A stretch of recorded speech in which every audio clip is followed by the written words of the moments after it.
Iya di. Ya tutup. Iya lagi. BM banget lah. Aku BM. Gimana? Aku BM tahu nggak sih aku BM apa? Aku BM Apa? ayam geprek soalnya kalau di warteg tuh nggak pedes. Gimana lagi tutup? Balik kelas yuk. Yaudah. Ya, nanti aja kita beli. Yang pesen.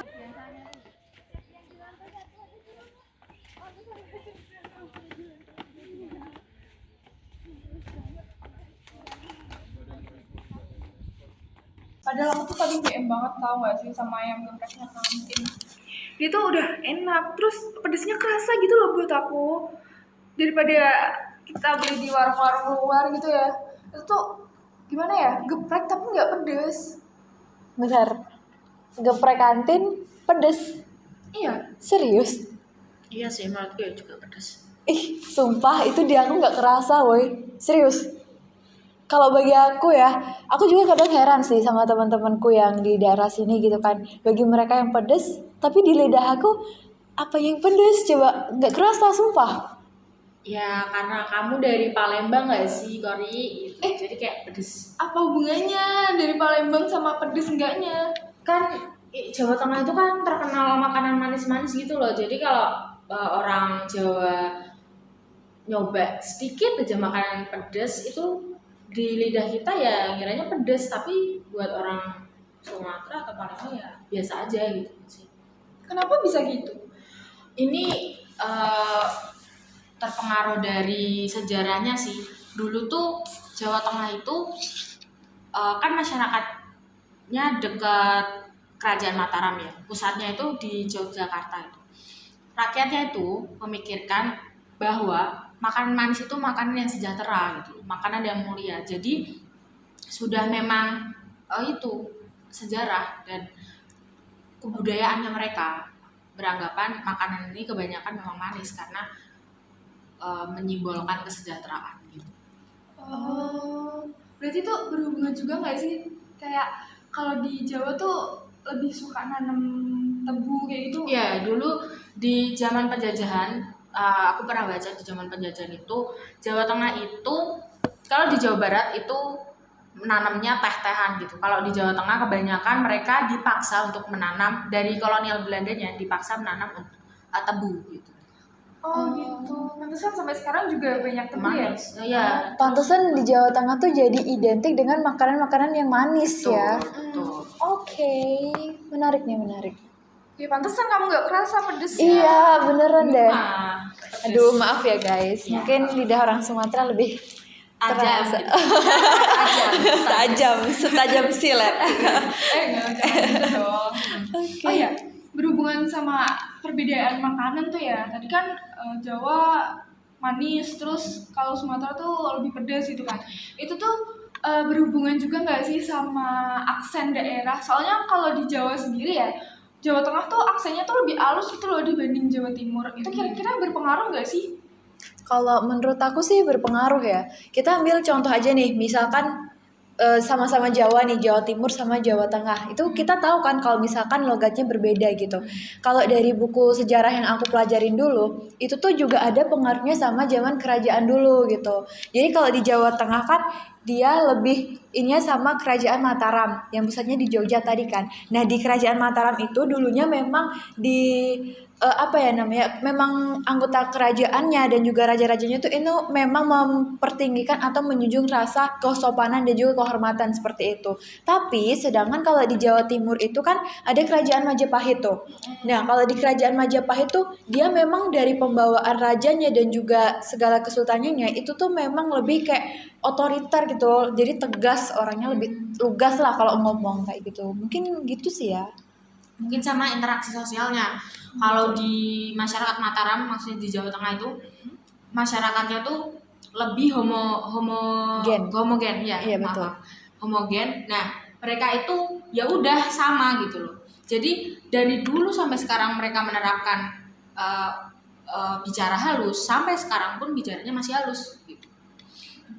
Kalau misalnya masyarakat Jawa di Surabaya di Jawa Timur itu kan banyak pendatang gitu loh, karena dari perdagangan, jadi mereka lebih bebas, lebih kasar lah istilahnya. Karena mereka bertemu orang-orang baru terus. Berarti dari gaya bahasanya juga Bahasa. menyesuaikan gitu, yang lebih Ya. dinamis lah, lebih cepat berubah gitu sesuai dari lingkungan mereka ya berarti ya. Masuk akal sih, masuk akal. Terus kalau misal dari skala global nih ya, kenapa kayak contoh kita ambil contoh yang sering apa ya, yang sekarang tuh lagi booming gitu kayak makanan Korea gitu. Kenapa Korea itu lebih banyak kayak makanan-makanan yang difermentasi gitu loh, padahal menurut aku tuh kayak bukan selera kita gitu ya. Itu kenapa? Kayak kimchi ya contohnya kayak gitu. Kalau bahas Korea gini, tadi kan aku tanya ya, kenapa masyarakat Korea tuh sukanya kebanyakan makanannya itu fermentasi gitu ya. Ini terpengaruh sejarahnya sih. Korea kan dulu kan punya kerajaan ya, kerajaan namanya Kerajaan Joseon. Nah, mereka itu dari orang-orang kerajaannya sampai masyarakatnya itu memang sering kayak ada budaya gitu, budaya makanan fermentasi. Memang udah dari sananya, dari orang masyarakatnya sama orang-orang kerajaannya, petinggi kerajaannya itu memang suka makanan fermentasi. Jadi sampai sekarang. Dan juga ini faktor cuaca, iklim maksudnya. Kan Korea itu kan gak kayak kita ya. Di Indonesia kan ada dua musim ya. Nah kalau di Korea itu ada 4 musim gitu. Jadi mereka untuk bercocok tanam itu sulit. Jadi mereka harus ada manajemen waktu. Musim panas, musim semi musim panas mungkin mereka bercocok tanam. Musim gugurnya mereka memanen terus saat musim dingin mereka nggak punya apa-apa gitu, nggak mungkin kan mereka manen di musim itu kan nggak mungkin. Akhirnya mereka dari makanan yang musim sebelumnya mereka simpan, terus mereka buat fermentasi biar mereka bisa bertahan hidup di musim dingin. Iya, masuk akal sih, masuk akal. Iya. Makanya dia di musim dinginnya itu masih tetap bisa bertahan hidup dengan makanan yang sudah difermentasi tadi ya. Nah, tapi kalian sadar nggak sih dari pembicaraan kita dari awal sampai akhir nih, ingat nggak sama pembelajaran teori etnisitas third kali kemarin? Oh iya, yang kita sempat pelajarin itu ya? Betul.